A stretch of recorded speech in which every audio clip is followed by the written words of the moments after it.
আসসালামু আলাইকুম। প্রিয় শিক্ষার্থীরা, আশা করি তোমরা সবাই ভালো আছো, সুস্থ আছো।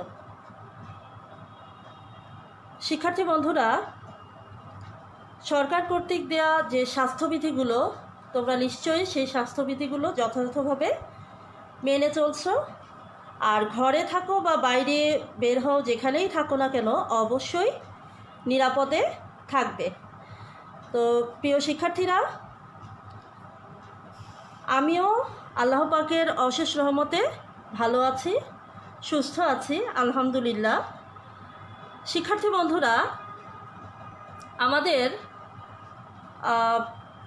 আজকে ন্যাশনাল কলেজ স্কুল শাখার আজকের অনলাইন ভিত্তিক শ্রেণী কার্যক্রমে তোমাদের সবাইকে স্বাগতম। শিক্ষার্থী বন্ধুরা, তোমরা নিশ্চয়ই তোমাদের যে শিক্ষা উপকরণগুলো, অর্থাৎ তোমাদের পাঠ্যপুস্তক এবং খাতা কলম, এগুলো নিয়ে নিশ্চয়ই বসেছ। আজ আমি আমাদের পাঠ শুরু করার পূর্বে প্রথমেই পরিচিতি পর্বে প্রথমে আমি বলছি, আমি আছি তোমাদের সাথে ফাতেমা বেগম ইমি, সহকারী শিক্ষক, ন্যাশনাল কলেজ স্কুল শাখা। আর শিক্ষার্থীরা, আজকের যে পাঠ পরিচিতি আমাদের সপ্তম শ্রেণীর বাংলাদেশ ও বিশ্ব পরিচয়, তোমাদের পাঠ্য বইয়ের ষষ্ঠ অধ্যায়ের পাঠ 2। এই পাঠ 2 সম্পর্কে আজ আলোচনা করব। তো আলোচনার শুরুতে শিক্ষার্থীরা দেখো, এখানে তোমরা কি দেখতে পাচ্ছ, একটু ভালো করে ছবিগুলো দেখো এবং এই ছবিগুলোর দ্বারা আসলে কি বোঝানো হয়েছে তোমরা কি বুঝতে পারছো? আচ্ছা, তার আগে তোমরা যারা লাইভ ক্লাসটি দেখছো আমার সাথে, তারা একটু কমেন্টের মাধ্যমে আমাকে জানাবে যে ক্লাসটি সঠিকভাবে দেখা যাচ্ছে কিনা বা সাউন্ড শুনতে পাচ্ছ কিনা। ঠিক আছে, কমেন্টের মাধ্যমে আমাকে জানিয়ে দাও। আচ্ছা, যা বলছিলাম, এই যে আমরা দুটো চিত্র দেখতে পাচ্ছি, তাই না? দুটো চিত্রের দেখো, প্রথম চিত্রটি কি দেখতে পাচ্ছি, দেখো একটু খেয়াল করে। প্রথম চিত্রটিতে আমরা দেখছি যে ভোট দেওয়ার জন্য লাইনে দাঁড়িয়ে আছে ভোটাররা, তাই না? লাইন ধরে দাঁড়িয়ে আছে। আর পাশের চিত্রটিতেই আমরা দেখতে পাচ্ছি কি, একজন ভোটদাতা ভোট প্রদান করছেন। ব্যালট বাক্স দেখতে পাচ্ছি, একজন ভোটদাতা আছেন। হ্যাঁ, ভোট প্রদানের দৃশ্যটি আমরা দেখতে পাচ্ছি। তাহলে শিক্ষার্থীরা, এর দ্বারা কি বোঝানো হয়েছে? এর দ্বারা বোঝানো হচ্ছে যে এটি হচ্ছে কিসের চিত্র? বাংলাদেশের নির্বাচনের যে চিত্র আমরা এখানে দেখতে পাচ্ছি, তাই না শিক্ষার্থীরা? তো প্রিয় শিক্ষার্থীরা, এখানে আরও কিছু ছবি দেখতে পাচ্ছ। দেখো, তোমরা ভালো করে একটু লক্ষ্য করো যে এই যে ছবিগুলো, হ্যাঁ, এই ছবিগুলো দিয়ে আসলে কোন কোন পর্যায়ের নির্বাচনকে বোঝানো হয়েছে তোমরা কি বুঝতে পারছো? দেখো, প্রথম ছবিটিতে দেখা যাচ্ছে বাংলাদেশের জাতীয় সংসদ ভবন, তাই না? আর তার নিচেই আমরা দেখতে পাচ্ছি কি, ইউনিয়ন পরিষদ একটি, তাই না? আর এখানে আছে সিটি কর্পোরেশন, আর এটি হচ্ছে কি একটি পৌরসভা।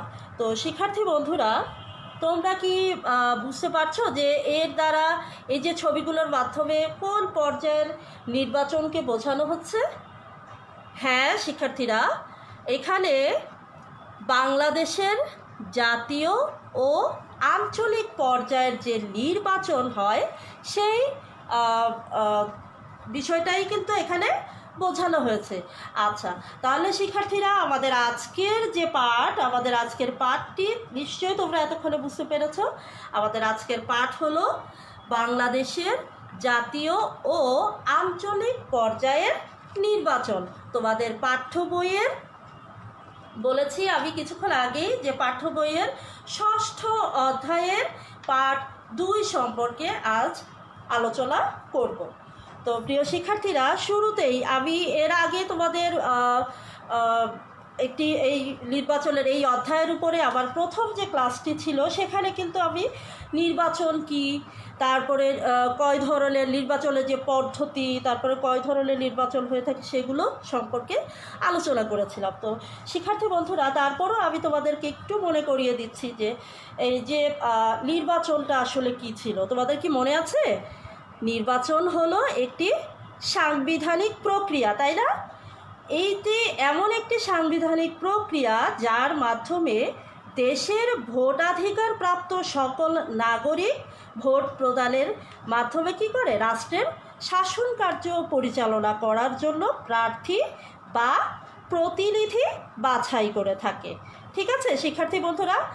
আর এই যে নির্বাচন যে বিষয়টা আজ আমরা পড়াবো, তাহলে শিক্ষার্থীরা আমরা আমাদের আজকের পাঠের যে শিখন ফল, অর্থাৎ এই পাঠ শেষে তোমরা যা জানতে পারবে সেটা একটু দেখে নিচ্ছি। প্রথমেই তোমরা জাতীয় ও স্থানীয় পর্যায়ের যে নির্বাচনগুলো রয়েছে সেই নির্বাচনগুলোকে চিহ্নিত করতে পারবে। এরপরে জাতীয় পর্যায়ের নির্বাচনগুলো ব্যাখ্যা করতে পারবে। সবশেষে শিক্ষার্থীরা তোমরা স্থানীয় পর্যায়ের নির্বাচনগুলো বিশ্লেষণ করতে পারবে। তো চলো শিক্ষার্থীরা, আমরা আমাদের যে মূল পাঠ সেটাতে চলে যাই। প্রিয় শিক্ষার্থীরা,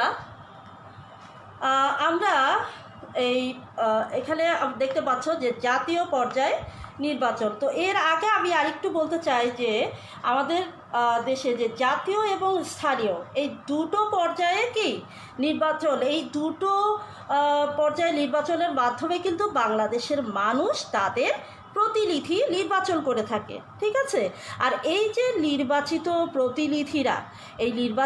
প্রতিনিধিরাই কিন্তু তাদের হয়ে, অর্থাৎ এই জনগণের হয়ে কী করে জাতীয় ও স্থানীয় পর্যায়ে সরকার গঠন করে এবং উন্নয়নমূলক কর্মকাণ্ডগুলো পরিচালনা করে থাকে।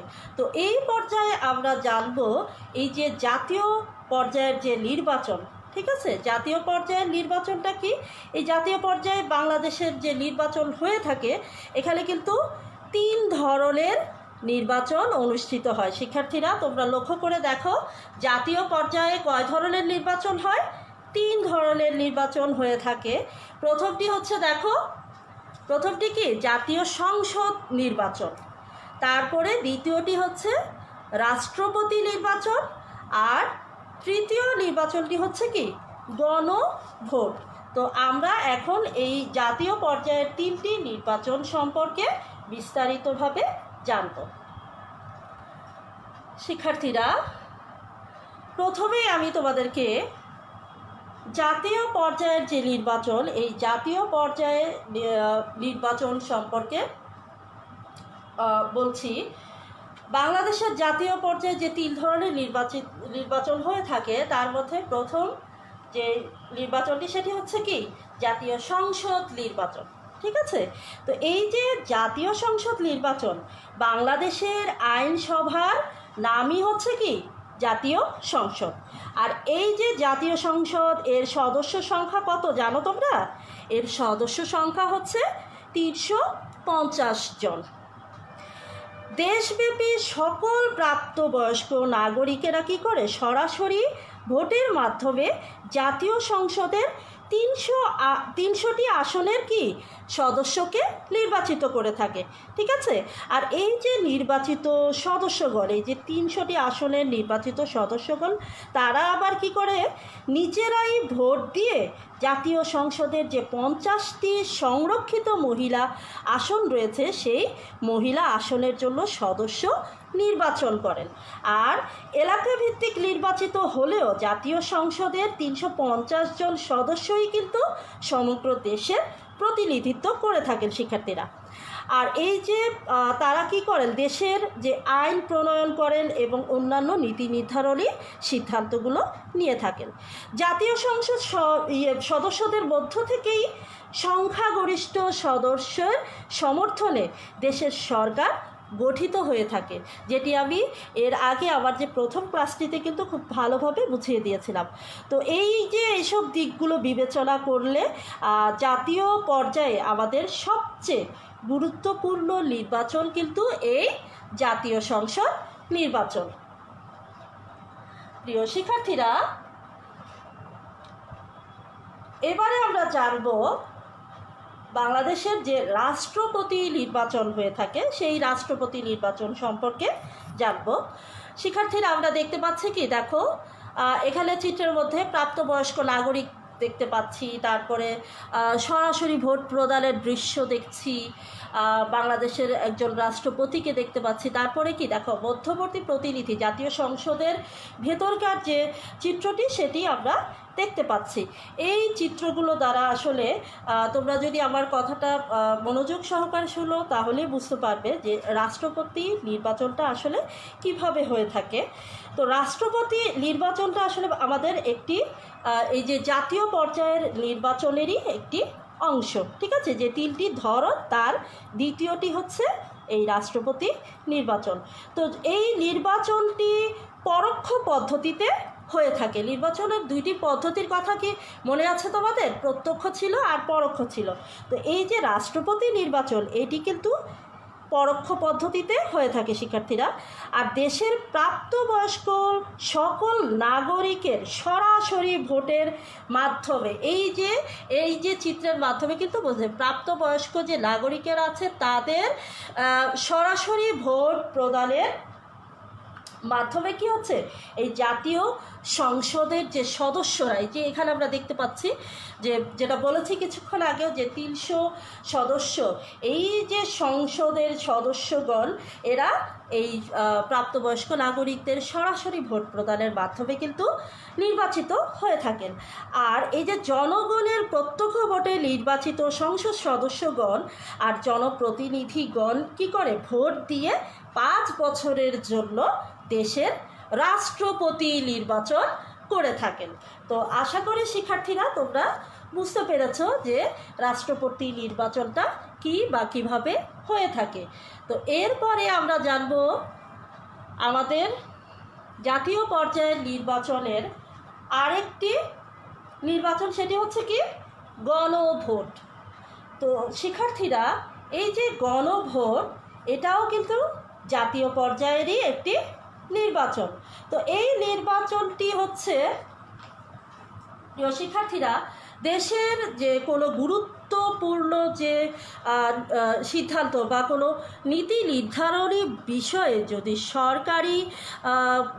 সরাসরি যদি জনগণের মতামত গ্রহণ বা যাচাইয়ের জন্য যে ভোট অনুষ্ঠিত হয়ে থাকে তাকেই কিন্তু গণভোট বলা হয়ে থাকে।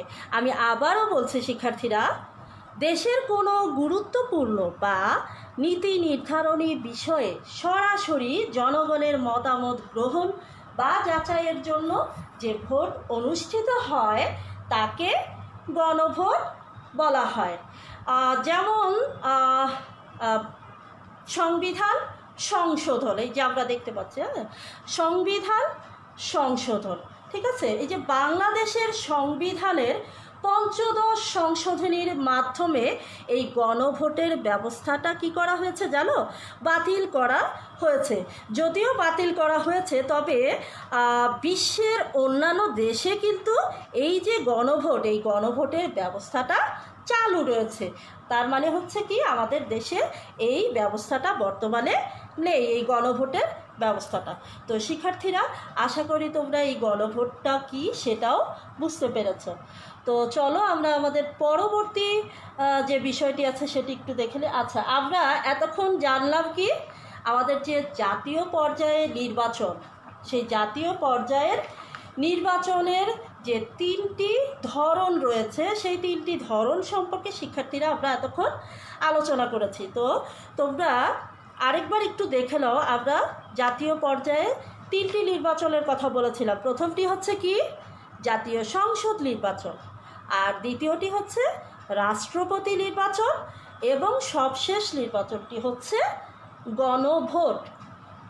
তো আশা করি শিক্ষার্থীরা তোমরা জাতীয় পর্যায়ে যে নির্বাচন এই বিষয়টি বুঝতে পেরেছ। আর যদি কারো কোনো সমস্যা থাকে বা কোনো প্রশ্ন থাকে অবশ্যই তোমরা আমাকে প্রশ্নের মাধ্যমে কমেন্টে প্রশ্ন করলে আমি সেটার উত্তর দিব।